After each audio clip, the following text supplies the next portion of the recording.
Hello, this is Sipal Singh, President of Nisbat. A very good evening, and thank you all for joining us on this webinar. The theme of the present webinar has evoked responses, broadly, responses which I have received is categorized in two categories. One is those who are totally in favor of friendships, friends getting together, and friendship partner the base of their partnership. The others are deadly against it. And they say it's absolutely toxic to get that because you lose your all friendship, etc. In any case, according to them, such partnership is not going to lead to multiplication of wealth. It's going to lead to losses in the wealth. Where I extend warm welcome to our speakers, and I'm sure they'll deliberate on this subject and give you the gist of their experience plus their learning.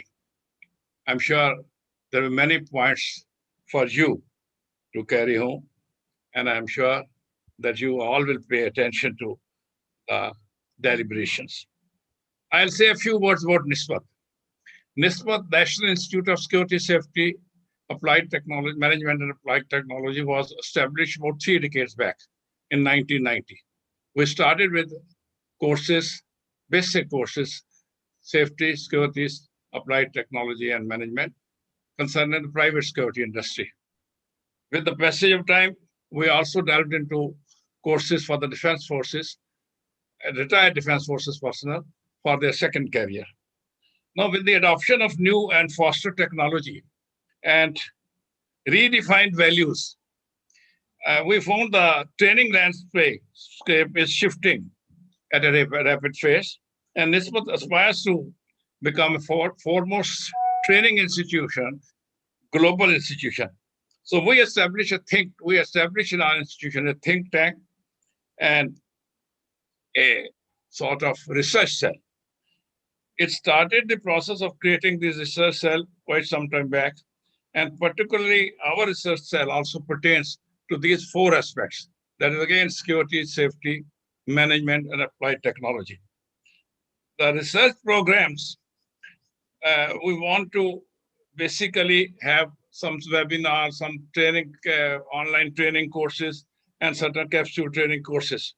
The research scholars shall identify different ingredients of safety, security, and management subjects and arrive at certain innovative and tangible new solutions to the problems faced in this field.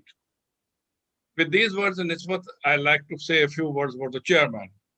The chairman is Mr. Pamanjit Ahluwalia, who is with us today. And Mr. Ahluwalia is having a holding company which is called Premier Shield Ahluwalia Holding Private Limited. It's a pan-India company and is spread over in various states in India as well as also to some extent in foreign countries. He took voluntary retirement from the regiment, parachute regiment, and did not hesitate to take a risk to somehow risk and jump into a business field at a very young age as a captain. Today, with his continuous perseverance, hard work, all the time thinking of adding certain things, his basic nature of being learning all along, he has acquired a place in the business world in India and is one of the topmost businessmen. He is founder member of the International Business Research Association based in Hong Kong, and also is a member of the World Association of Detectives. And he has been the past president and former chairman of the Council of International Investigation, USA.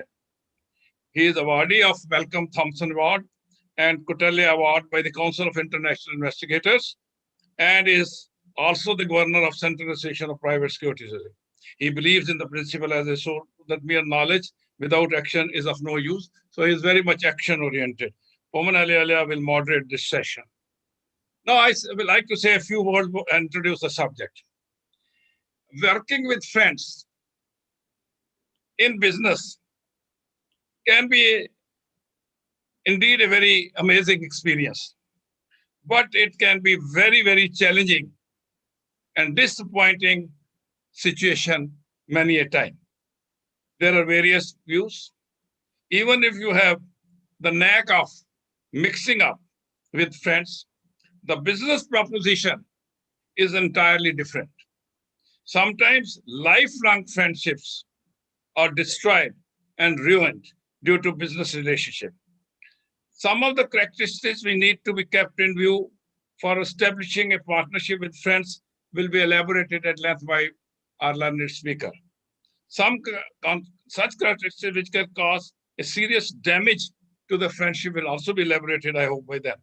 The ugly side of partnership with friends is that not only at times destroy the lifelong friendship, a business venture may only be put to serious losses and adverse circumstances.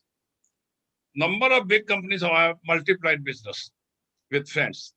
You know, Apple is one of them, and there are a number of others who have multiplied well. And there are some startup companies in the recent past who have done very well with the friends. Only question is that what is the compatibility with the friends and whether they are ready to sacrifice some of the traits which are against a business proposition. Let us have the views from our learned speakers. And today's webinar will have 3 speakers who will discuss with you. With these words, I pass on the proceedings to Mr. Pawan Ahluwalia, who will moderate the session. Mr. Pawan Ahluwalia, please.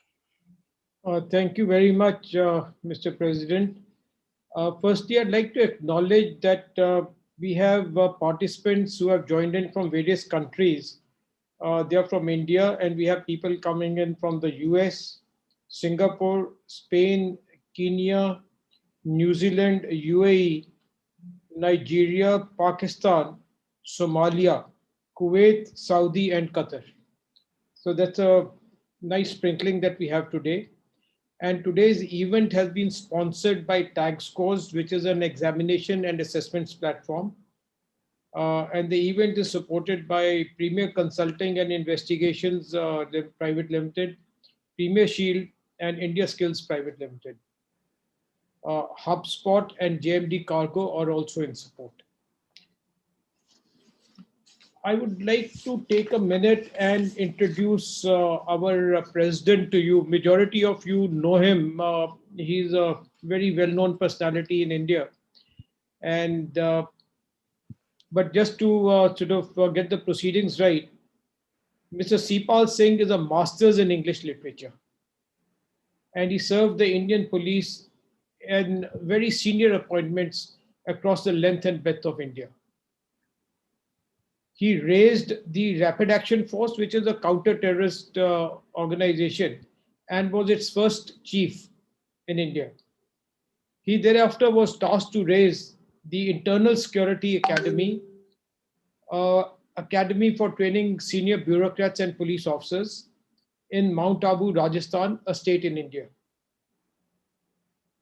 For his services, the President of India recognized him on several occasions. He was awarded the Police Medal for Meritorious Services, the President's Medal for Distinguished Services, then Police Special Duty Medals with Bar, a Sena Medal, and many other commendations. After retirement, he pursued his position into civil life. He pursued his passion into civil life. And he championed the cause of removing fictitious products or spurious products from the market, doing welfare for the needy, looking after the Children of the World organization as its president. Mr. Sipal Singh is very well known for his opinions and is very sought after by the TV media and various news channels in India and overseas. He also is the Honorary Director General for the Central Association of Private Security Industry in India and the Association of Private Detectives in India. And he's also an advisor with the Asian Professional Security Association, the Indian chapter. So this, ladies and gentlemen, is our illustrious president. Our first speaker of the day is Mr. Himanshu Kohli. Himanshu is the co-founder of Client Associates. He has more than 25 years of experience behind him in the areas of investment banking and private banking. Prior to setting up Client Associates, he worked with Deutsche Bank, DSP Merrill Lynch, and London Forfeiting Group. He has built his business through friendships and partnerships. Over the years, Himanshu has earned the distinction of pioneering the concept of family office in India and has built one of the finest teams of private bankers, which works with some of the most distinguished wealthy families of India. He has built up specialization in providing complex wealth management solutions to the needs of family business owners and entrepreneurs in India. Himanshu has been invited several times to contribute to discussions on financial planning and wealth management in India and overseas. He is an alumnus of the illustrious Shri Ram College of Commerce in Delhi, from where he did his BCom honors.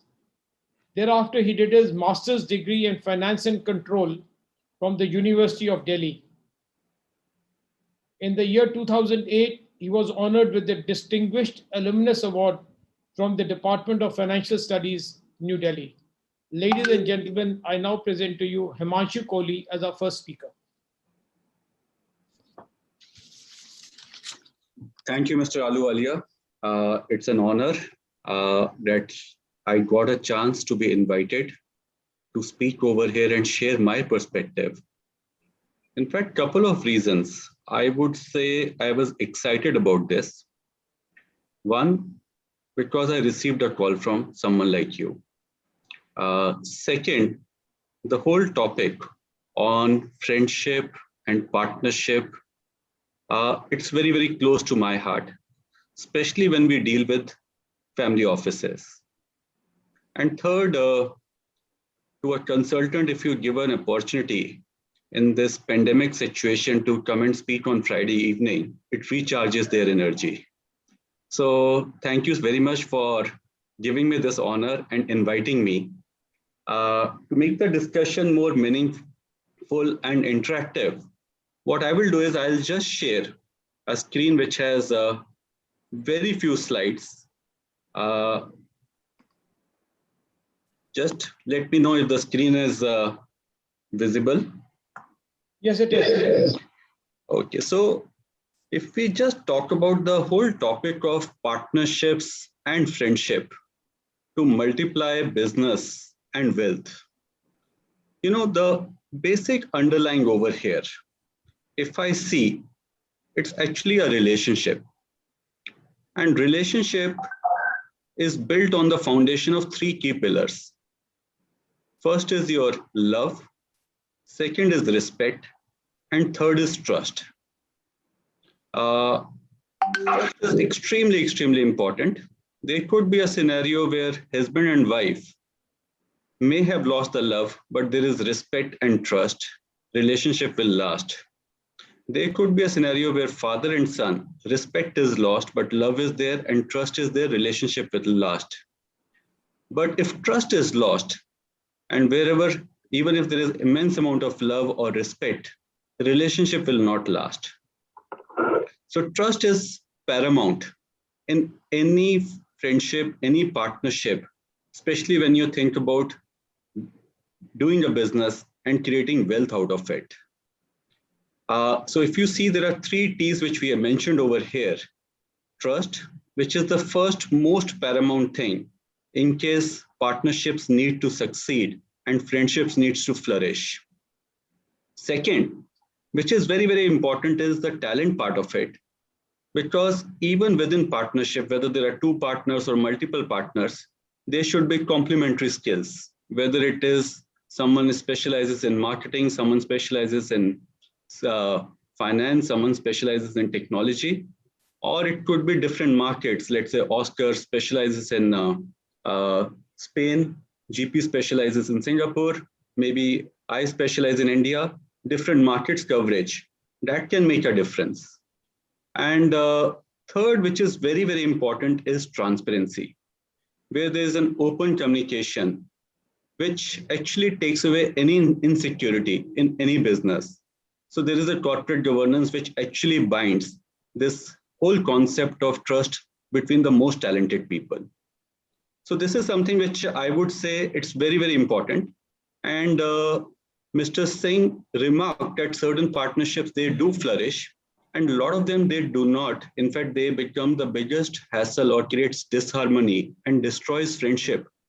And there are numerous number of case studies on both sides. And I would say one of the most important thing in any partnership is that one needs to have a common vision. One needs to have a common vision, common goal, which is very, very important. And all the partners needs to be aligned towards that goal. So I thought I will cover certain case studies because we deal with various wealthy families. But I thought, why not we just talk about our own case study? Because Mr. Ahluwalia, you know that we started as a partnership firm. And I'll just maybe run through a couple of slides over here. Just a second, screen is, yeah. So this is something which happened 19 years back, 2002. Two of us, Rohit Sareen and myself, we started a firm called as Client Associates. We studied from the same college. We knew each other. We were not the greatest of friends at that point in time, but there was a immense amount of comfort which was enjoyed with each other. And in 2001, both of us landed in Deutsche Bank, where we were working in the same department. And we enjoyed working with each other, and there was a lot of respect which was developed. And there was something which was pulling us to move out of the comfort zone of a job and become entrepreneurs. And that was the broader purpose, that we wanted to celebrate life. And our meaning of celebrate life was do something what you are passionate about. So practice your profession, which you're passionate in a conflict-free zone, which gave a birth to an entity called as Client Associates, with a very simple vision that we want to be the most admired wealth management platform from India. And that is something which was the whole case where the journey started in 2002. Again, getting into the purpose, getting into the vision, but even the brand part of it, we said we have to create 1 + 1 more than 2. Ideally, it should be 3, and it would be fantastic if we can create it up to 11. And I'll talk about it, how we actually thought about how we can create 1 + 1 into 3 and then later on into 11. This is all through friendships and partnerships which we built around our ecosystem. So just to even share the name Client Associates, which came, one side we have certain clients who became our friends, and second side we had certain associates with whom we do business. They are also friends. Can we bring them together so that there's a value which is being passed on or being added while we are addressing their family office needs? That is something how it started. And we had a multiple number of examples in front of us. So one of the examples which I got to learn from one of my partners called Shikha is the example of P&G. In fact, not many of us know that P&G actually is a Procter & Gamble. Procter was a candle maker and Gamble was a soap maker. And both were co-brothers. They were married to two sisters called as Olivia and Elizabeth. And they were basically competing for the same raw material. And then I think something happened because there was an immense amount of comfort or trust with each other. And both of them were very obedient like me. They always respected and listened to their father-in-law. And father-in-law said that both of you are competing, and if you can come together and really create something which is more meaningful, because you are competing for the same raw materials, which is animal fat or oil. And they just listened to him and had faith in each other or that trust. And in 1837, they started this company. And it is one of the finest brands which they have created all over the globe. There are numerous other examples like Infosys, people like Nandan Nilekani, Narayan Murthy, Asha Dinesh. Some of them, they were working together. There was a lot of respect, lot of love, lot of trust, which they enjoyed with each other. There was an immense amount of bond or relationship which was created. And they created one of the finest conglomerates in India, one of the finest leaders in the technology space in last 25, 30 years. Yes, Mr. Ahluwalia, you want to ask a question? No. I was just fiddling around and it sort of happened. Okay. Similarly, Flipkart came into picture in 2007, where there are two friends passed out from the same institute, Sachin Bansal and Benny Bansal. They came together and they created a multi-billion-dollar enterprise and used their complementary skills and created a fantastic organization. So these are some of the inspirations which we all heard of. While there are other side stories also, but both Rohit and I, we believed in the common vision that we want to create one of the most admired wealth advisory platform from India. And that is where Client Associates was born. If I talk about friendships and partnerships, this is where external partnerships started, and some of them, they became an in-house experience for us. Just to give you an example, 2002, we started or pioneered the concept of multi-family office in the country. And we're working only with 5 families. And later on, we felt there is a need to advise families on their businesses, create value, unlock values. We started working with a firm called as Wisdom Hill, again started by a friend or an ex-colleague of ours, Lavkesh Kapoor. He was a friend, and we requested that there is a complementary skill set which we enjoy. You understand the business while we understand our clients. We just need to bring it together. So rather than working under 2 different umbrellas, why not we just merge ourselves together? And that is something which gave birth to investment banking. So our friendship got converted into partnership over there. Similarly, estate planning. One of our colleagues and a friend, Vinay Kumar, he was working with a company called as ILFS Trust, and ILFS Trust was closing down. And that friendship, where we felt there is a need, why not we come together and merge it together? And he came and started the estate planning division. Similarly, real estate advisory. So the whole idea was all these relationships which we built on the foundation of trust, and there was an immense amount of respect and love with each other. These relationships gave us a chance to think about 1 + 1 higher than 2, or maybe reaching it to 11 at some point in time. Even today, we do work with some external partners, whether they are tax advisors, they are also based out of different geographies, who help our clients in their international solutions. Tomorrow, these external partnerships, friendships could be converted into a marriage, and maybe there could be a merger or there could be a acquisition, which will help us to develop these partnerships or friendships into partnerships.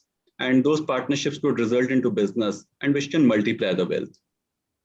In fact, just to give you an example, there is a graph over here. We are present in about 6 cities. In fact, 2002, we started our NCR office. And 2003, one of our friends wanted to start something like this. And one of our clients was moving from NCR to Bombay. And we thought this is a great opportunity. We have 2 friends. One wants to be in this space and one is moving over there. Can we sow the seed and start our Mumbai chapter also over there? And today we have almost about 100 relationships which we work over there.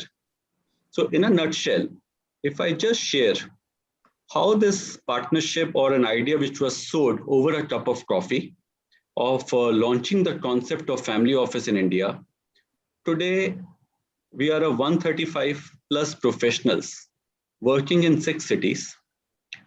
The average experience of our bankers, and there are about 50 plus bankers who are in the client facing role, and each one of us I would say, is a partner in our business.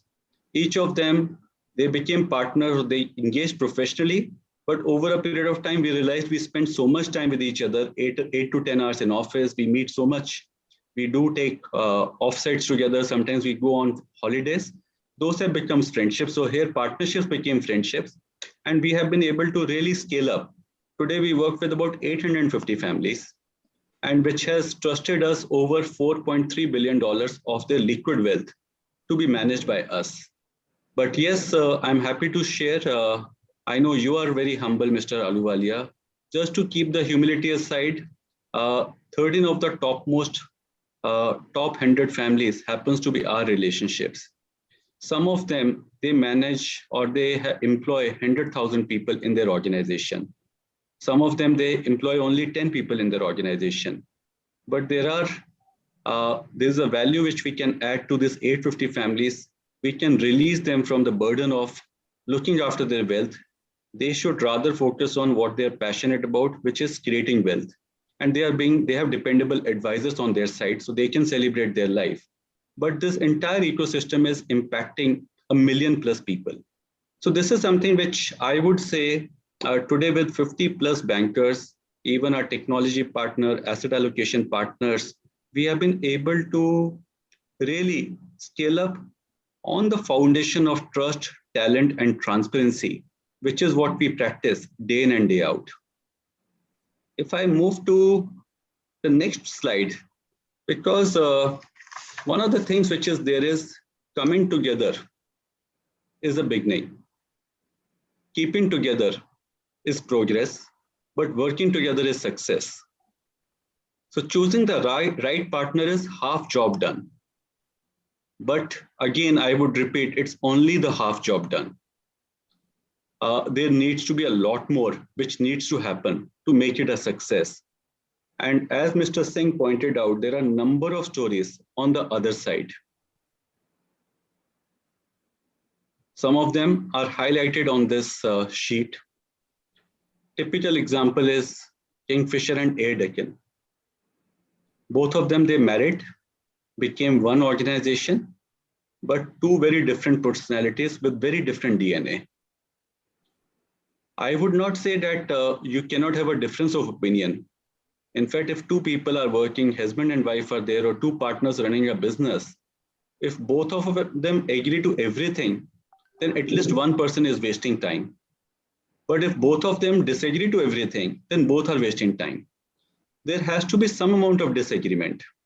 And this is where I think between Mr. Vijay Mallya and Captain Gopinath, things were not going right because there was a disagreement on practically everything. And that partnership could not last long. So it's very, very important to choose the right partner, right DNA with the common vision and vision alignment.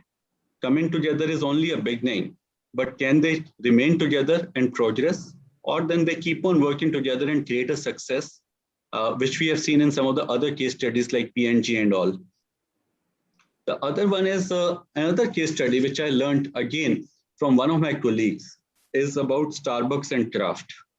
Now, this is something which started as a very, very good partnership, but ended up in a major court battle. Now, it was successful up to a certain point where Kraft was able to help Starbucks grow their business by distributing services so that their coffee brand is present in their grocery stores.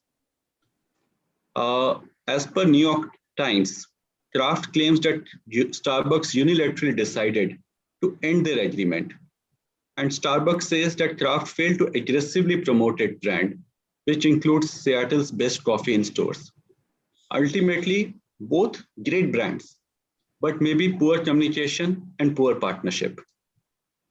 I will take another example of third partnership where Hero, which was well known or well versed with Indian markets, and Honda brought in the best of technology, and they became partners and created one of the finest two-wheeler organization across the globe, maybe number one at one point in time, because they brought in complementary skill sets. They realized there is a high consumer market, And India is very well known to Hero Group, and Honda was very good in technology. But even when they decided that this partnership now needs to part ways, they did it in a very, very professional manner so that it had least impact on the shareholders, on the entire ecosystem, whether it is their employees, whether it is their distributors, suppliers. Very, very professionally, they parted ways, and they further created value from there and commanded that respect in the market. So there are different aspects over here. In fact, I would say great partnerships leads to great outcomes. Sorry, I think something has gone wrong.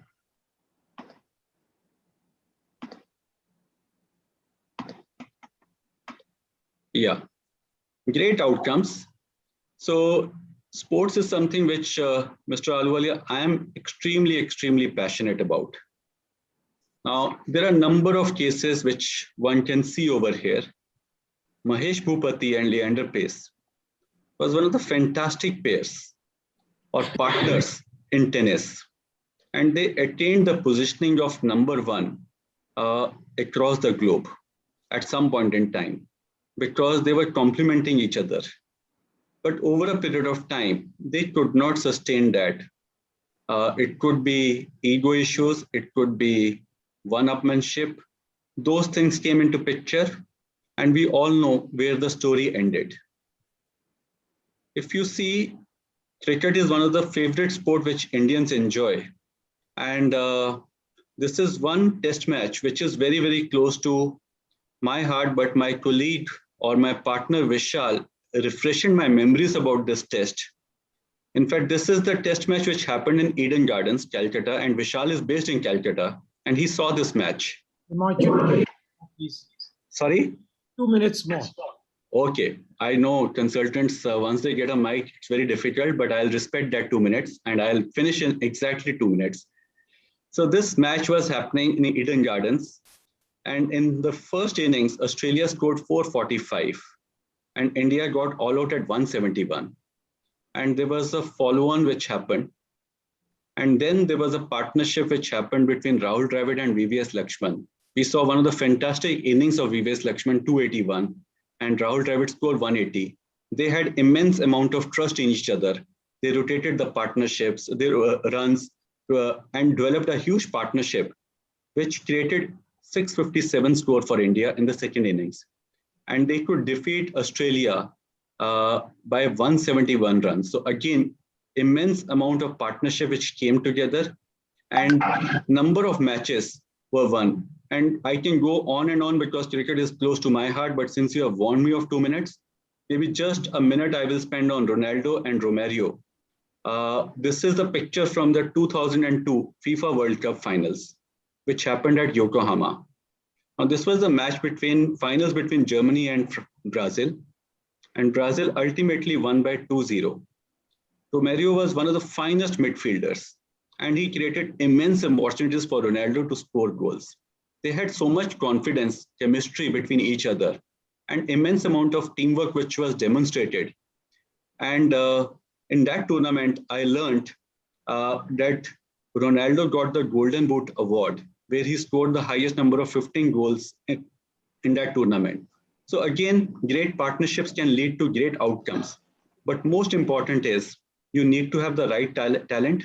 There needs to be a proper governance, transparency, and most important, trust between each other. So I will end the presentation, Mr. Singh, over here, and we'll be happy to take any questions later on. But thank you for giving me this opportunity to speak before GP and Oscar, because I know they are fantastic speakers, and it would have been really difficult for me to come after them. So thank you so much. Machu, thank you very much. I think it'll be difficult for them to sort of keep up with you now. Inspirational, indeed. Our next speaker of the day is from Singapore, GP Singh. He stays in Singapore. He is the managing director with Accenture and leads the growth strategy consulting business for Accenture. He works across Southeast Asia, Australia, New Zealand, Middle East, and Africa. Over the last 20 years, GP has led multiple consulting and operational assignments, having worked previously at Bharti Airtel, Mobile One, Singtel, and PricewaterhouseCoopers. GP is also actively engaged with the Asian startup ecosystem as an investor and advisor. He holds an MBA from INSEAD and lives in Singapore with his wife and 2 children. Over to you, GP Singh. Thank you very much, Mr. Alwale. I hope you can see my screen. Please let me know if you're able to see it. You can, right? Yeah. Perfect. I'm just going to try to project it, and just please confirm again that you can see it. Nothing now.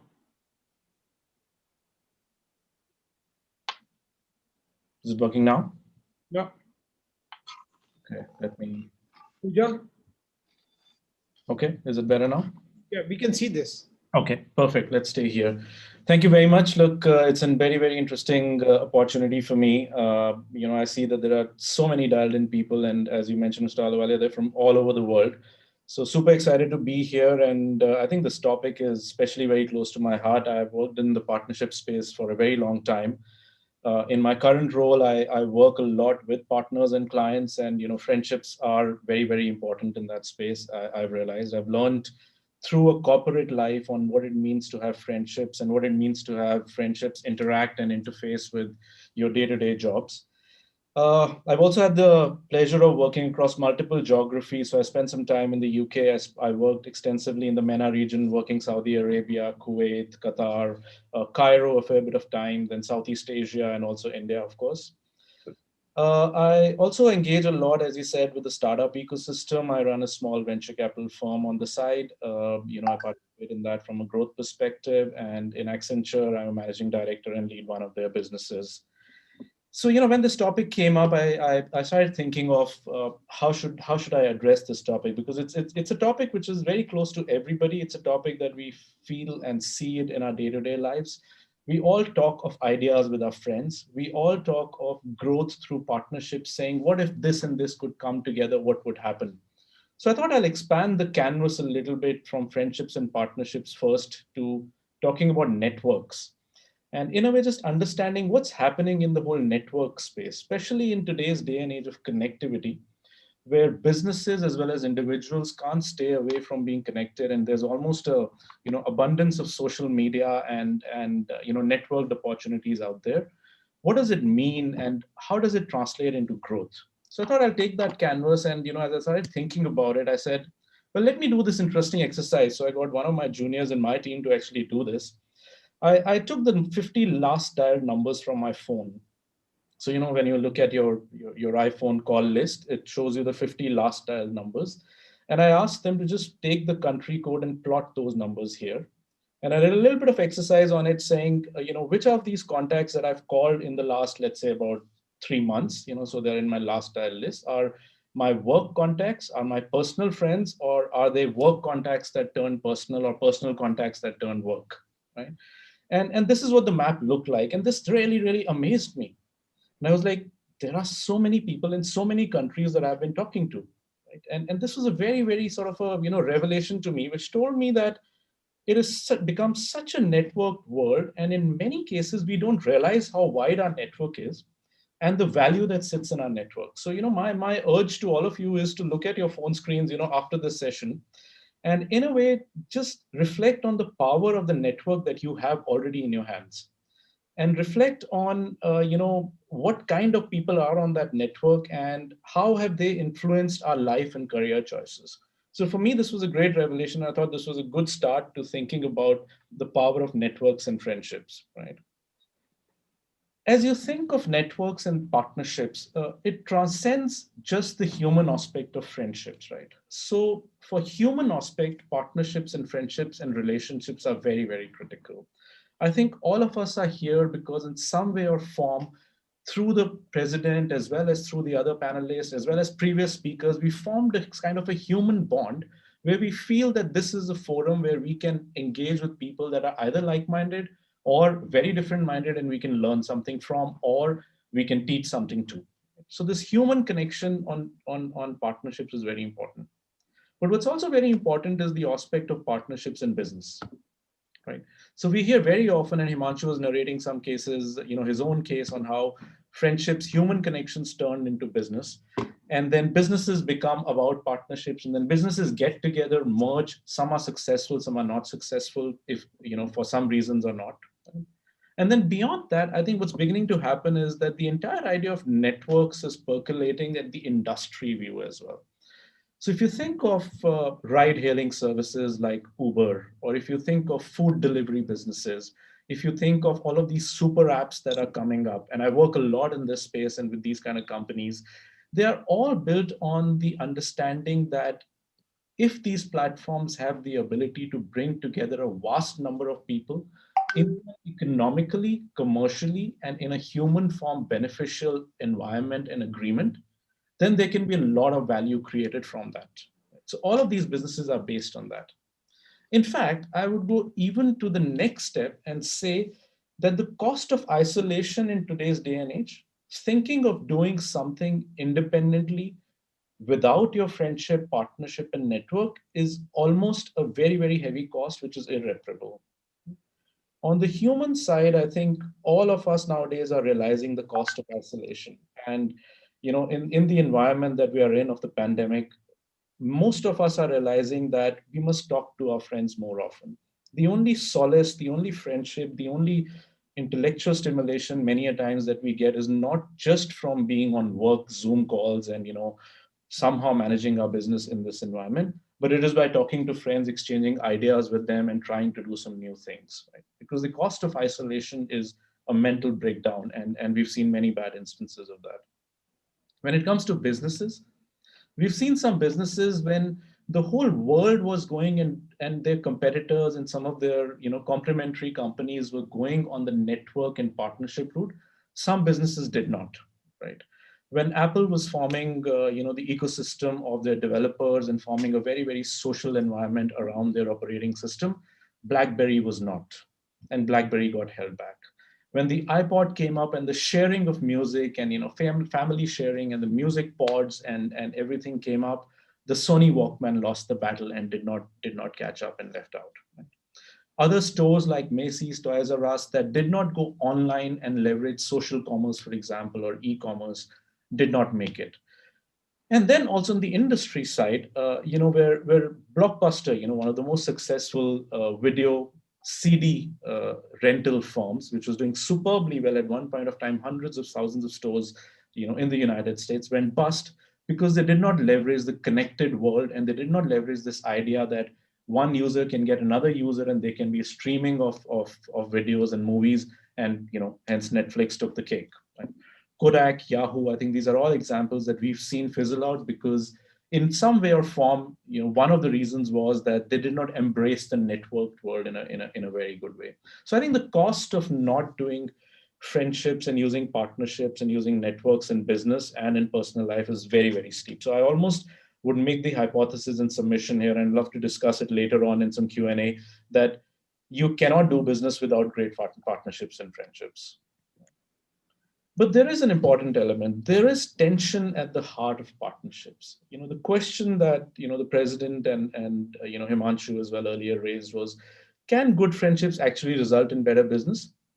Or does business result in lost friendships? And so there's a tension at the heart of partnerships. So I said, look, how do we think about this? How should we all who are from business world, from the security world, from different walks of life, how do we think about it? So I said, let's take the example of the survey that a very prestigious consulting firm did, saying what are the reasons why joint ventures and partnerships in companies work and why do they fail? And here are the reasons. The top reasons are alignment on parent and partnership objectives, effective internal communication and trust, constructive governance, clearly defined outcomes, communication, right restructuring and evolution, and well-defined roles and responsibilities. So if you think of these 7 are the key reasons stated, and I've highlighted a few words here. The words of alignment, the words of communication and trust, constructive governance, and roles and responsibilities. If you think of it, These are all concepts that are reflected very well in the idea of friendships and partnerships.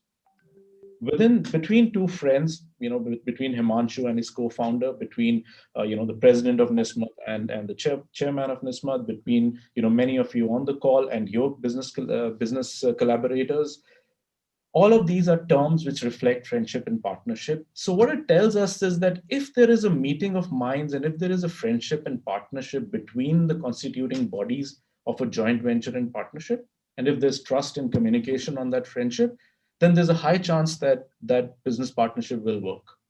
So I think this was one thing that resonated very well with me. So I started thinking, where have I in my executive life experience these things, whether good or bad outcomes from partnerships and friendships. And I thought I'll share a couple with you. You may find some of them interesting. You may find some of them very odd. So let me still venture and try to talk through some of them. Case number one, I was somewhat part of this.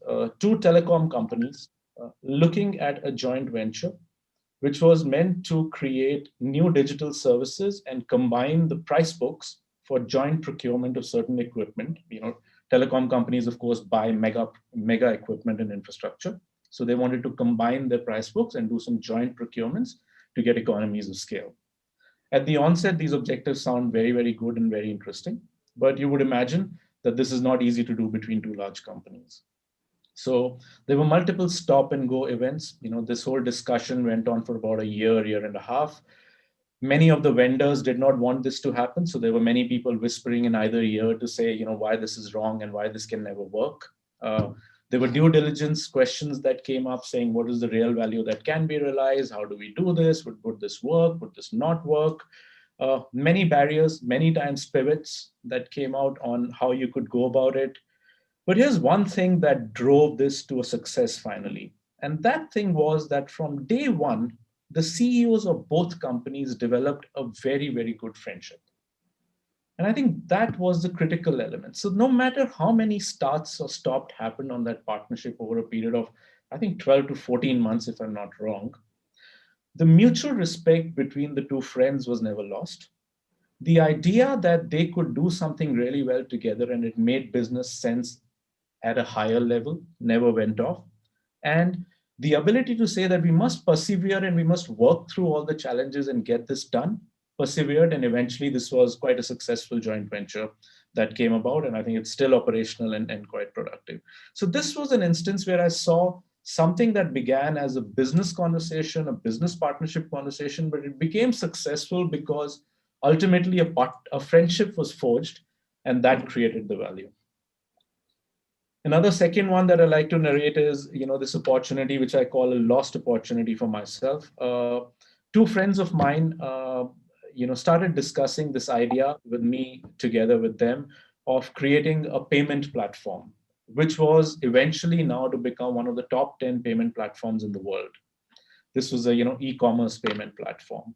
The discussions for this kept on going on. And, during the discussions, there was a few times when there were disagreements and we went back and forth and we came together. And ultimately what happened was I decided that the friendship was too precious to lose. And I decided to pull out of the partnership. And I said, you guys go ahead if you want to, but I don't want this to ruin our friendship. And, I wouldn't want to get into it.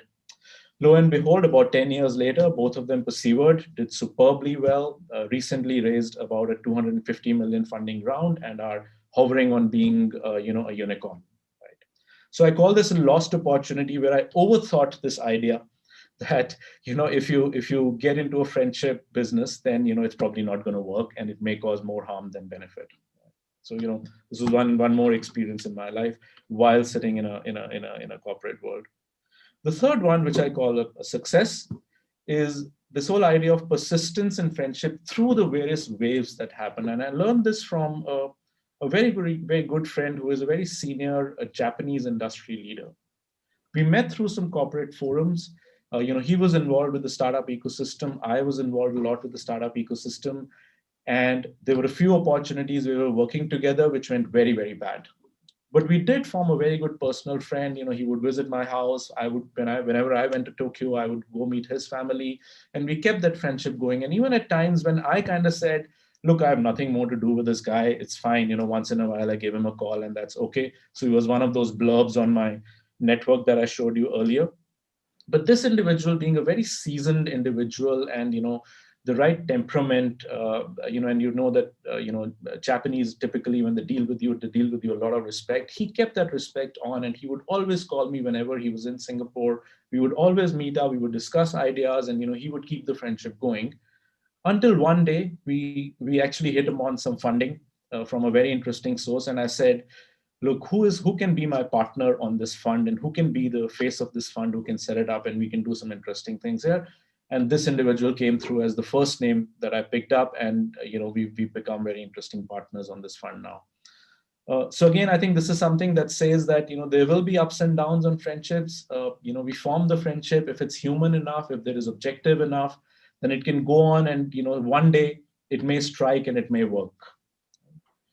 The last one, this is very recent, is this is a friend of mine, Seema, who when news of the pandemic started hitting in India, the second wave started hitting in India, a lot of us sitting outside felt very desperate and felt very helpless that we are out of the country, we're not able to help. And you would expect that a lot of us started to get together and form groups to send some kind of aid to India. There was panic, it was very disorganized, and this individual said, look, I'm going to take a leave of absence from my work for a period of 30 days, and I'm going to do this. So she set this up, and it began with a group messaging on a WhatsApp group among friends, creating a small group saying, look, I'm organizing something here, and we want to send some aid, we want to send some oxygen concentrators to India, we're organizing for it, refining it. And she started coordinating this. That group grew. She very quickly, she's quite adept, so she launched a small website where you could donate and you could come together. You could also, if you have families suffering, you could put requests in there and so on. And this has now become an NGO that she wants to run for other geographies as well and other areas. So again, if you look at it, in times of crisis, what happened is friendships turned into a social network for a cause. And I think that's another very interesting aspect these days of friendship, given technology that we have at our disposal, that can help us do this and that can help us, create some very, very good outcomes out of it. So those were the cases I wanted to share. But to me, the sum total of all of this is that human friendship values are actually at the core of great business. So whenever we've talked of great businesses that we respect, if you think about it, if you think back, if you just, look back and you say, here are 3 brands and businesses that I think are really great because they do enough good as well as they create good value for themselves. If you think of those businesses, and I wouldn't want to name mine, but 3 very good businesses come to my mind. And when I look at them, I call them, and I realize that they are human businesses that are founded on the same values that human friendship is founded on. These businesses have human-like traits. These businesses behave like they are individuals. They interact with their customers and partners in a very friendly way. GP, 2 minutes more, please. Sure. Business relationships are very authentic. There's a lot of honesty when they talk. When even their customer care talks to you, they're very authentic and they're very friendly. They're relational and not transactional. They're very aware of their position and their growth part, and they're very aware of the world, business world around them. They're looking at increasing empathy and not just profits. They are built to last and remain relevant, and they create space for friendships to thrive within their employees as well as their vendors and partners. So I see again that friendship values are at the core of great business. So I'll end my conversation here, and we can have more of a chat during the Q&A. But my takeouts from this, and you're all learned people, so I will leave for you as well as the next speaker to also pick up from here and get your own takeouts. But for me, there are a few takeouts from this whole thing that I've heard from Himanshu, as well as from the president, as well as what I've experienced in life. There is value in your network. There is more value than you realize. And you should find ways to leverage and multiply it always. I don't do enough of it. I need to. I think human, business, and industry lens in friendship and partnerships are key to survive. There is tension at the heart of partnership. So it's important to get the partnership and friendship right, but make sure that the business KPIs and the business results and the outcome and the higher order goals don't get sacrificed. And then human friendship values are at the core of business. So persistence, like my Japanese friend, empathy and relevance, like my two CEO friends who went through it, authenticity and effort, like my friend who started the network for for the pandemic response, will all result in building a successful business. So I'll stop here and I'll hand it back to you, Pavanji, for the next. Thank you so much, GP. I think it's been a wonderful talk and a lot of takeaways for everyone. And I think network is one of the most important things that anyone can ever create for themselves. And our third speaker of the day is from Spain, Oscar Rosa. Like I mentioned, Oscar is from Spain and he owns a very successful private investigations firm in Spain. I think it's the largest in Spain. He's a businessman, a lecturer, and an active speaker in international forums. He is passionate and dedicated to building his business through partnerships and friendships. His favorite work is to build teams and he partners with his customers at all times. He's a member of several national and international associations and is sought after speaker. And it is through these associations that he's built his network of partnerships. Even I know him because of my network in various international forums. He has great expertise in consulting, compliances, market innovation, product development, leadership, creativity, and communications. He loves building teams that can perform. Over to you, Oscar. Thank you very much, Mr. President. Thank you, Pawan. Thank you to NISMAT teams. I hope that everyone, your family and friends are well. We are very worried from Spain about your country. So I hope that things are better day by day. Okay, thank you for the presentation. I'm very happy. It's an honor for me to be here and a very nice experience.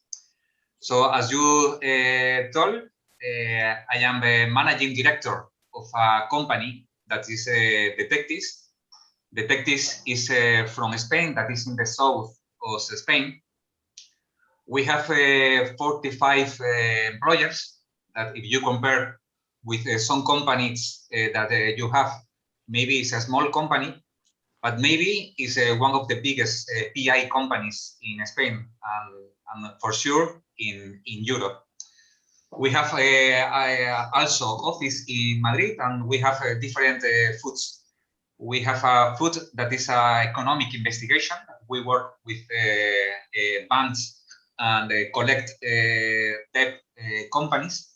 Also, we have a food that is fraud. It's everything about insurance company.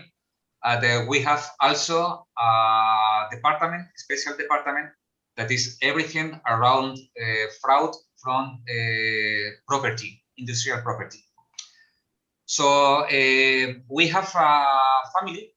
We are a special family, not only for the employers, because I am also a member for a family that all of us, we are a PI. As you can see, we are 4 brothers. And my father, we have the 5 shareholders of the company. In the picture of the left, you can see the 4. I am the oldest. My sister is the blonde woman is the little sister. And we used to travel all together. The picture that you see in the app is the 3 brothers in Rio de Janeiro in a conference for the WAD, World Association of Detectives. In the town, on the upper of the pictures, you can know my father is the owner and the thinking mind of the company, and in my right is Anna, is my wife. In the right picture, you can see a very funny picture. This is about 2 Christmas ago. Was a dinner for Christmas. We asked to every employer go dressing by the middle age. So it was a very funny and a very nice lunch. Then you can know some parts of our employers. We make a team for us is very important that everybody feels that they are part of a family. In the left pictures, you can see a very big table with little colors papers. This is 14th February, about 3 years ago for St. Valentine's. So we ask to everybody that write something beautiful to a work mail or friends. So it was very special for all of us to read all the papers. All the papers are in the wall of the office. Then you can see our kitchen. We make every Friday a special breakfast that we call Happy Friday, where we ask to everyone to bring something special to take breakfast. So some people take a cake, some people take some special coffee or fruit or something special. And then we have a very traditional picture that every Friday we make a special picture and we share between us. We don't, as I told you, we are 45 employers, science COVID-19. Everyone is working from home. They are making home working. And it's not easy. It's not easy to work with them because we don't have this feeling that every day we see them. We can talk between us. But what we do is to try to make a special conference almost every week to see each other between the screen. Also, in these pictures, you can see in the left a very special moment for us. We talk for a special team that is in Malaga, relationship or related for Star Wars. So it was a very special and funny moment. In the town, we used to go to Madrid with my sales team every week. So what we do after the work or after meetings with clients, what we try to do is make a special lunch. And in the left, and we will start to talk about that, we try to make contact with all PI in Spain. We are part of 5 national associations. We have in Spain 3 colegios in Spain and also 2 associations. And what we do for us or for them is make a little conference, webinars, or something similar, try to share with them knowledge. About partners, we are part also for almost 5 international associations. We are part for World Association of Detectives. We are part for Intellinet. We are part for CII. We are part for AD, Association of Victims and Investigation, and we are also part of Work Compliance Association. So we try to go to different conferences that they make. So one of our mission is to make contact and share knowledge and share energy and friendship with all of them. Also, I love to travel. You can see pictures there in Costa Rica, in República Dominicana, or in Romania about 3 years ago. About people, we travel. As I told you, almost once every week. We try to go to different conferences, not only about private investigators. We try to go to other different conferences because what we love is to make contact and to make synergy with different people. Then you can see in the app a special event that we did about 5 years ago. It's a special event only for women related with debt collection companies. In the left is an event only related with fraud moment or fraud event.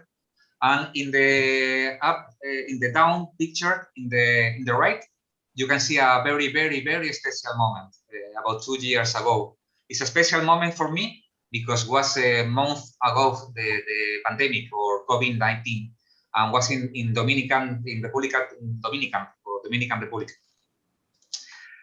About my life, I love to travel. As I told you, I can presume that I have friends almost in everywhere. When you share your knowledge and you travel too much, you know a special very professional PI almost from a lot of parts of the world. You can see pictures from friends from Japan that maybe some of you know them because they are very special. You can see pictures in Argentina, in Denver, in a special moment, in Mexico, in Sevilla, about 2 years ago. What when you have international white people or PI, what we did or what we do between us is every time that somebody needs a PI in my country or I need a PI in other country, is to send an email that everyone in the association receives. So if I need, for example, an investigator in Singapore or in India, what I do is access to the different international association where I have contact, and I ask by email that I need somebody to trace somebody, to make an investigation about a company, or make a compliance about a director of a company. So I used to receive a budget, and also I used to receive what is the cost of the report, and what we did is to try to select what is the best budget or what is the best quality PI for us. That's all that I want to share with you. I want to say it again. Thank you to everyone from NISMAT team for your invitation. It was absolutely honor for me and a very nice experience. I would like to appreciate also to Angela from my team to make this wonderful presentation that she made for me. So I don't know if somebody have a question for me, and thank you very much to everyone. Thank you, sir. Thank you very much, Oscar. Thank you very much. Before we get into the question and answers from various people, I have one question which I will ask of the speakers. It is said that great things in business are never done by one person. They are done by a team of people.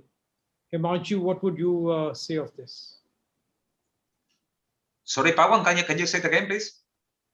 This question was for Himanshu. Great things in business are never done by one person. They are done by a team of people. Exactly.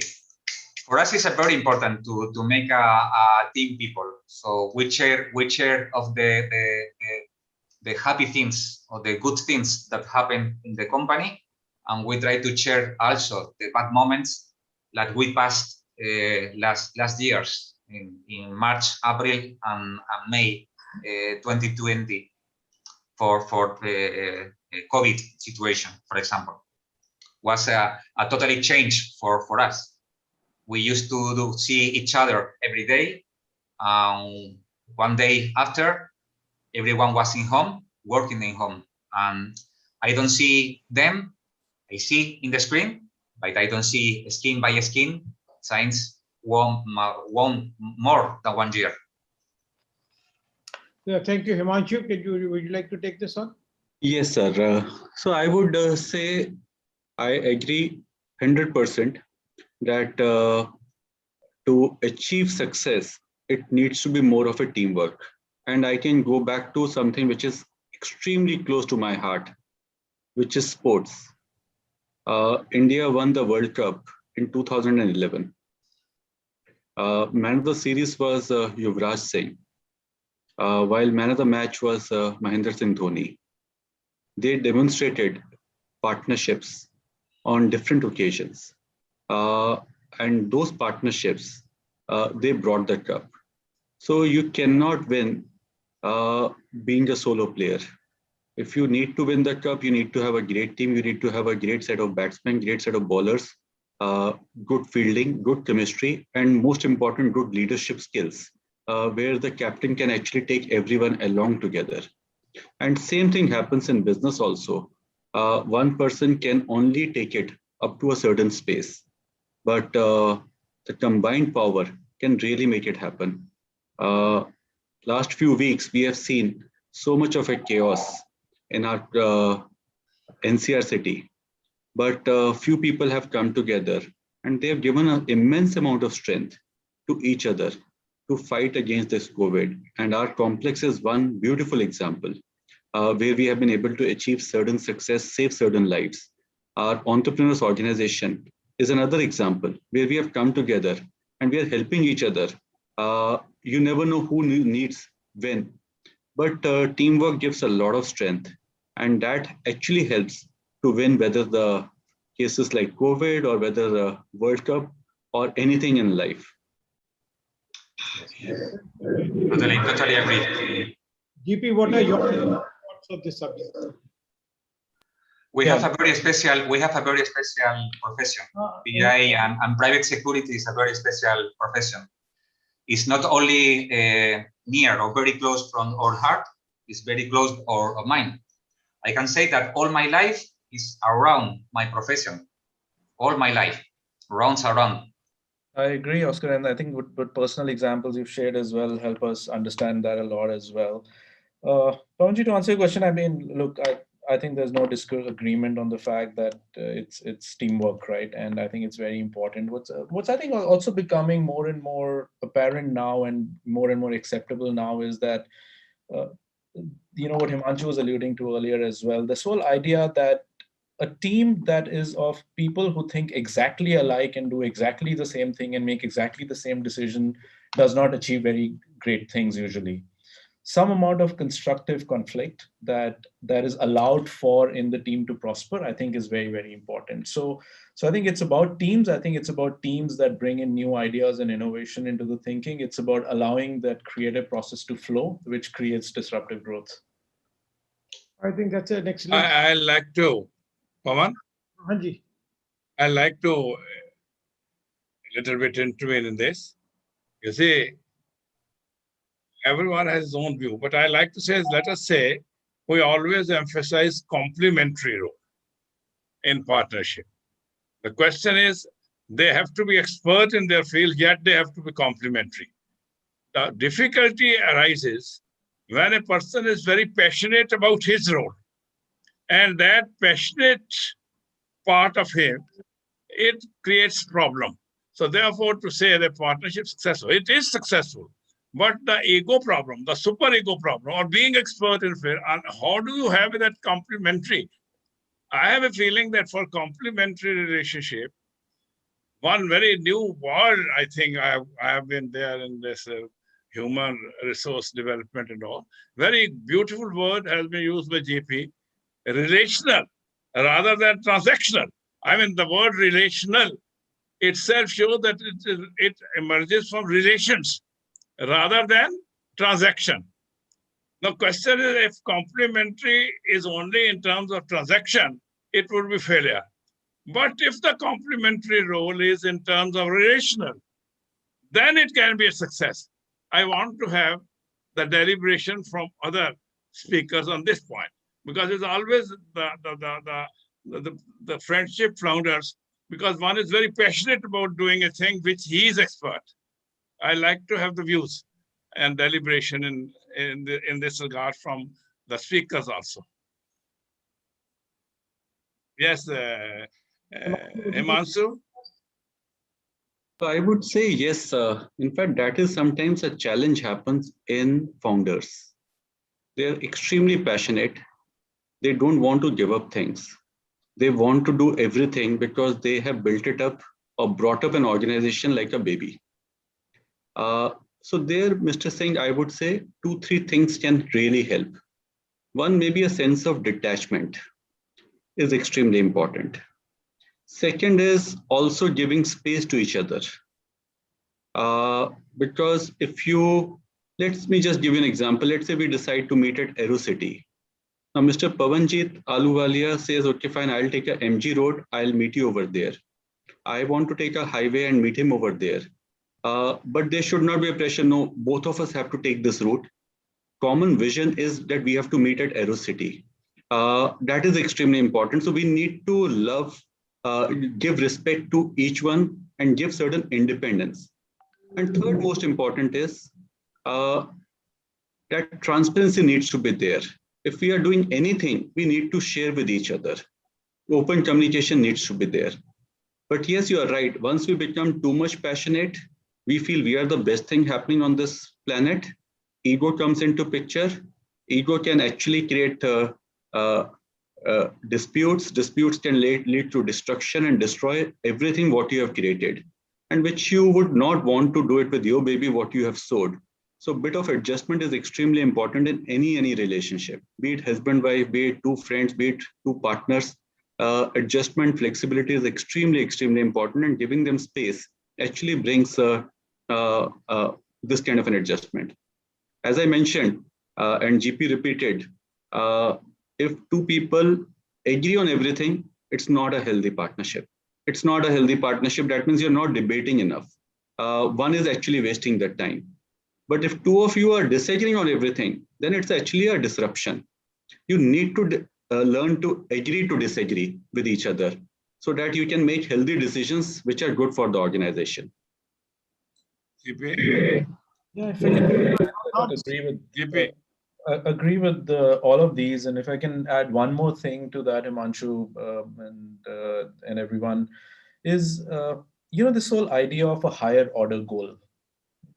If there is always a higher order goal that you can reflect back and refer back to, that helps resolve a fair bit of conflict. We as consultants work on a lot of merger situations, M&A, acquisitions, and all of that. The old school of advisory and consulting typically said that let's do all of the work, and at some point in time we will set some common KPIs to work on, and that's what we will track the performance with, right? That has changed a lot, and because we saw that was not being very successful. What we now do is there's a lot of time spent upfront on defining what does success mean for us, right? And setting those higher order goals. And the more time we see that we spend early on this topic, the lesser the conflict and the egos come in when you go along. So if this idea of higher order goal prevails, and you're able to have the maturity to go back to that again and again and say, wait a minute, all of this is fine, but what are we actually trying to achieve? Let's go back to that. That helps resolve a fair bit of conflict. So that's just in addition to what Himanshu said. Oscar, do you want to say something on this? Oscar? Totally agree. Totally agree. Jasjeet, you had a question to ask? Yeah, the question is for Himanshu and GP both. So, we talked a lot about partnerships and friendships. And of course, the way we are used to developing friendships or partnership is by seeing each other one-on-one. GP, you mentioned that you have friends and, your clients coming over, they become friends, and that's how relationship developed. Or you went to school together in INSEAD, it developed there. Or Himanshu went to SRCC, it developed there. Given that we are in a virtual world right now where all the education last year happened online, this year is going to happen online, and God knows what's next. How are new partnerships or relationships going to actually form, which will lay a bedrock for the new startups that come up 5 or 7 or 10 years later? What do you see that there is an impact, or are we going to see a roadblock or 7-8 years down the line what we don't see today? And what is it going, and how is the new order of friendship and partnership going to look like in this virtual world? Yeah, maybe I can start, and Himanshu, you can add. Look, it's a fantastic question. I'm going to say something in the answer which is not so nice for myself and for the others. I think what you're referring to is a problem of our generation. I see no problem in my 8-year-old doing a Zoom calls and forming very, very good connections and friendships just on social media and online. I struggle with it still, right? So I think part one of the answer is that this is a generational problem. The younger generation, that is much younger than us, I mean, 2 generations down from us, which is already now, living and going to school in a digital way. For them, it's not going to be a question. It's going to be the way of life, and I think it's going to evolve that way, right? So I think that's one part of the answer. The second part of the answer is that, look, I feel that new means will come in to form human connection. I feel that a new level of honesty and transparency that the social media and the digital media communications are bringing in, there is still a lot of governance required in making sure that that is correct and authenticity does come across. But I think that's a major field of development that the digital industry is going to go through and is beginning to go through. So I have hope. I'm an optimist. I have hope that this new world is going to be still full of friends, which are very deep friendships and turning into businesses. And it's all going to happen seamlessly with the help of technology and data and information. Himanshu, I don't know your thoughts. So I have 2 different perspectives. One is human element that cannot be compromised in building relationships. So Jasjit, we may do 5 times Zoom meetings, but till the time I come and have a cup of coffee with you in your office or have a meal with you, that cannot be replaced in those 5 Zoom meetings. Human element is extremely, extremely important. While the other side, I see world is going to become faster or closer. Could we have imagined doing this kind of a conference with people from so many countries? Oscar is in Spain, GP is in Singapore. Maybe we had to coordinate our travel dates to do a conference like this. It has become easier also to establish. So there are certain benefits which I'm seeing, that you can connect with people, but building relationship may happen once you actually meet the person. So there are some benefits that you can connect, but for building, maybe once I go to Singapore, I'll go and have a cup of coffee with GP over there, and maybe we'll build up the relationship from there itself. But today the connection is possible because of this technology platform. I beg to agree with Himanshu. Building a relationship, no doubt. I mean, technical part is there, but unless there's a personal get together transactions, as you call it, not workmanship, being together, army officers will be able to tell. A pat on the back of his Jawan, in personal pat on the back of his Jawan, creates that relationship where a Jawan goes and sacrifices his life on the altar of duty. So I also tend to agree with Himanshu that you cannot, absolutely, there's no question, personal relationship at a personal level will remain important. Though with the passage of time, you may have these virtual conferences and online, etc. I mean, they may give fill up to some time to your personal relationship because you have a virtual meeting. I like to say, I like to meet Himanshu, where you meet. So sometimes it adds to, I mean, the transaction which you're having virtual may add and increase in terms of time more of personal relationship. So I beg to agree with Himanshu on this point that more emphasis should have or should be continue to be laid on the personal relationship. But reality is, Mr. Singh, we will remain in the hybrid world as we go forward. Absolutely. I think, Balbir, you've been sort of looking after the logistics of the one of the largest armies of the world. Without friendships and without partnerships, you could not have succeeded. What did you do in your life that made you so successful?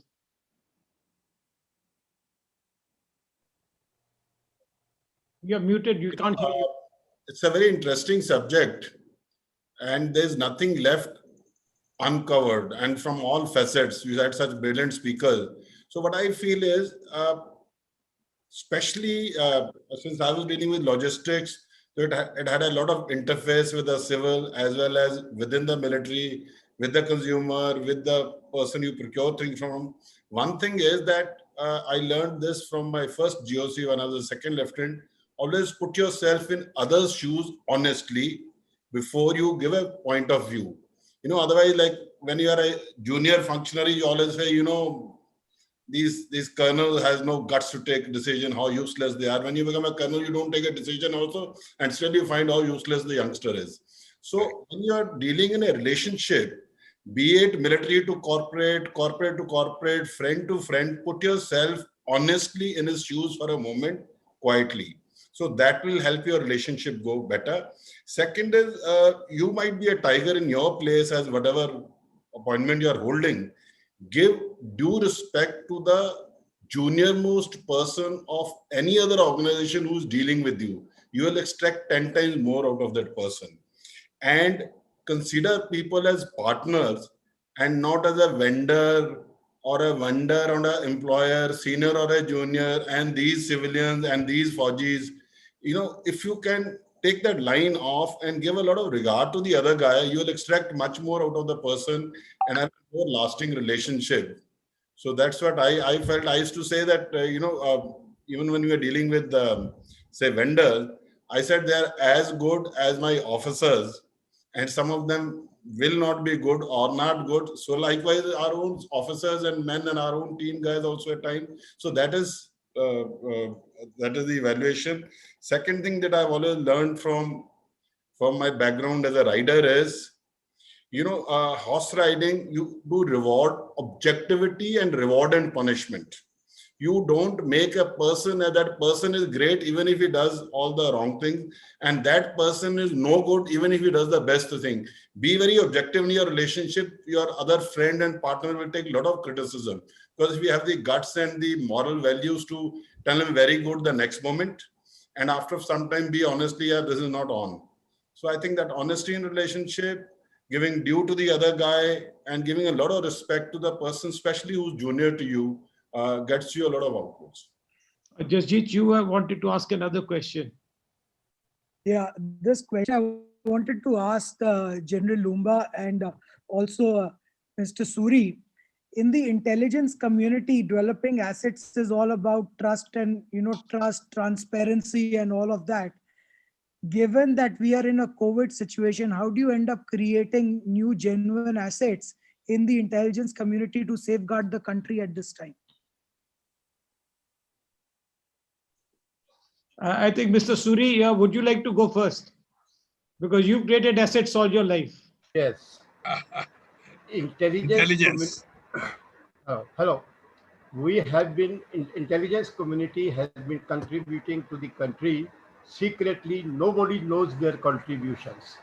They do, and they never come into the open. In this pandemic situation also, intelligence community is helping all the people, but nobody knows them. They are doing their work. They are sincerely going out. Still they are going out. They are collecting information about all, and they are providing it to the government. They are helping this. Intelligence community works silently, and they will continue to work silently. Without And they also know one thing in our community, because we always give respect to the lowest ranks, because they are the persons who are really working diligently, efficiently in the fields. In this pandemic situation also, some of the officers might be sitting in their offices, but our real field officers are there in the field, even in this pandemic situation also. So they are working and working. Lumba sir, what are your comments on this? Well, intelligence gathering, promoting resources, this is all a continuum. You can have any amount of pandemics or any amount of other situation. This is something that always carries on. But, we have had a very good discussion on the subject, and especially all three speakers, Anshu, GP, and Oscar. What I'd like to say is that Himanshu did bring it out. I think we are underestimating the fact that the world is changing very, very rapidly. Very rapidly. If you take your mind back to the last century, there was an era of alliances. You had axes, you had allies. And that is how both the wars were fought. But if you tell somebody that I want to have an alliance with you today, alliance that has a strategic and military implication, it will be something that will be looked down upon. So increasingly, what are you looking at? You're looking at partnerships. And like Himanshu said, and of course GP and to an extent Oscar, uh, partnerships have come to stay. The technology being cranked in will make sure that the hues of these partnerships and friendships also undergo a change. Let me give you a small case in point instead of just talking of technology. You look at globalization. We are speaking so much about globalization, but have you realized that Panasonic outside Tokyo has a factory that produces 2 million TV tubes per month, and it's all through robotics. All through robotics. So, with machine learning, with artificial intelligence, and so on, things are going to change. Even globalization is under stress because if I can have a factory with robots somewhere where the raw material is produced, then no point of my shipping, cotton to Bangladesh to get textiles. So the whole world is in a flux, and I'm sorry to say that this pandemic has ensured that time compression has taken place. You can see it yourself. We're all on the Zoom meeting and we are conversing. So more and more increasingly, there will be overt reliance on friendships and partnerships and networking to be able to get businesses done. Thank you very much. So I must compliment the speakers. They have highlighted the issues very, very admirably. Thank you. I think we're running out of time now, and I would like to hand over the meeting back to the president to conclude the session. Thank you very much.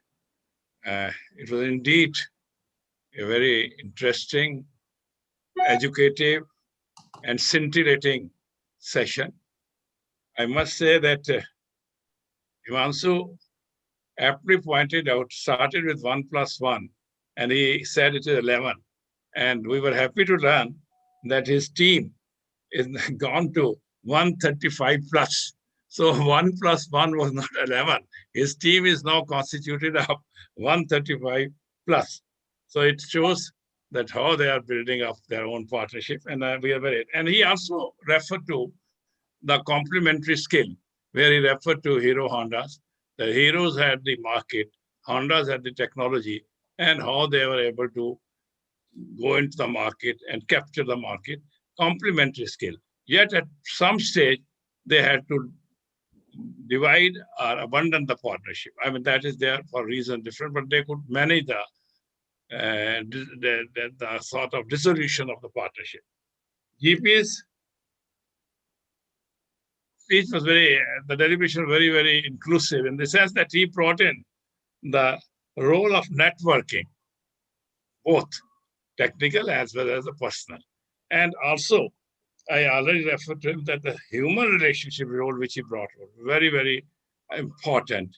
In fact, we know that human relationship, the way he used the word, I mean, sometimes you have to add to your vocabulary relational rather than transactional.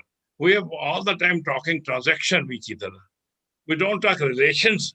Transaction are there. My transaction, Pawan transaction will be his transaction. The word transaction has become important.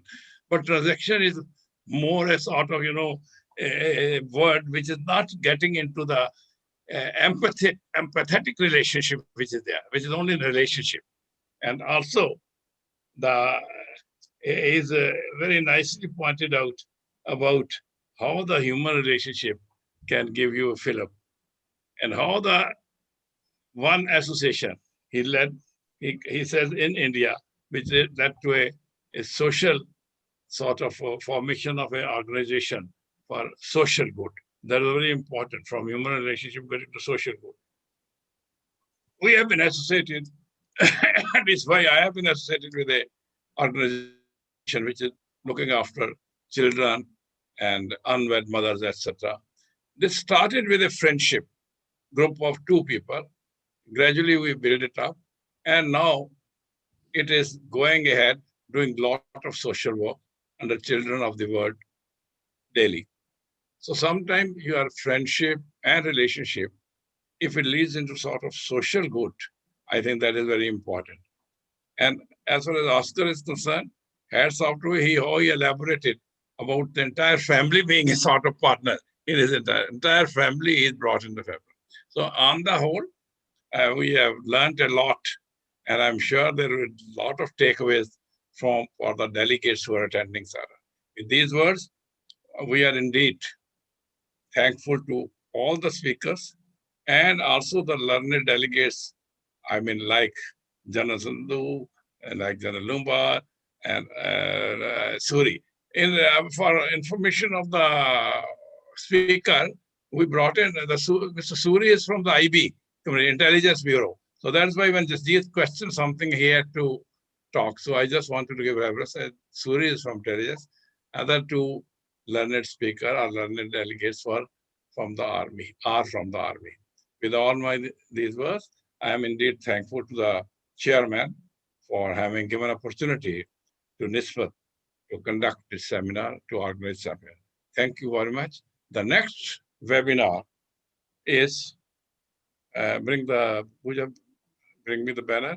Yes, the way we see the problem is the problem. That is another interesting subject. The way we see the problem is the problem. Scheduled 21st May, same time on Friday. I'm sure all the delegates who are present today and the speakers will also transmit this information to their groups. So there are a large number of people who attend this. And the speakers, one of the speakers which is going to be is Major General Deepak Sapra. He was present here in the delegates, in our delegates also today. I have heard him. He's a very eloquent speaker. So is Annie. So let us hope that we have a very full-fledged and session which is almost over, I would not say overcrowded, but it is overwhelmingly responded to. And with these words, I thank you all, and please note the next webinar. Thank you very much. All right, thank you very much, everyone. GP, Himanshu, Oscar, thank you very much. Just a word for GP, Himanshu, and Oscar. We have a scholars group. With your permission, I would be adding you onto this group so that you can have an interaction with the scholars who are already present there. All right, thank you so much. Bye-bye, and have a good day. Bye-bye. Thank you very much. Bye, Oscar. Thank you very much. The speakers were fantastic. Thank you. Thank you very much. Thank you. Bye-bye. Have a nice day. Thank you. Thank you very much.